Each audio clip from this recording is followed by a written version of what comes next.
Nakahinumdum pa ba mo mga kapuso niya itong sa kabatang libod suroy na nag-viral human nakuha og hulagway ang iyang maayong binuhatan na ngadto sa usa ka buta. Tungod sa iyang hashtag spread kindness nga binuhatan, nakadaig yun ang Asia's multimedia star kaniya. Gani, may sorpresa pang nadawat ang atuang bidang chikiting. Ato kining sayran, pinaagin ining report. Kaniadto na feature na sa hashtag Spread Kindness segment dinhi sa Balitang Bisdak ang batang si Jose Roldan Midel o mas nailang nga si Ada. Kinitungod sa nag-viral nga post sa social media samtang naghungit siya sa usa ka buta nga kanunay usab niyang ginabuhat.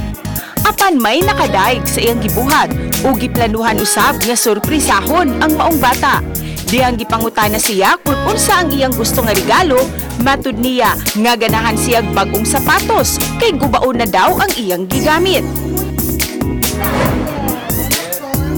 Atol sa Kapuso Mall Show dito sa Dakbayan sa Talisay, nahimamat ni Ada ang iyang gihuwat, ang Asia's multimedia star nga si Alden Richards. Ba't mo nagawa yun? Anong imo mong nabuhat?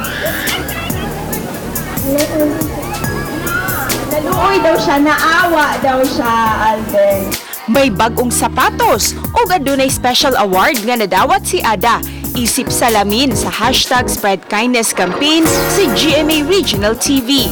Maging inspirasyon po si Ada sa ating mga buhay dahil siya, kumbaga, naghanap siya ng kaibigan, tumulong, went out of his way para lang makatulong, especially sa mga kapuso natin na disabled.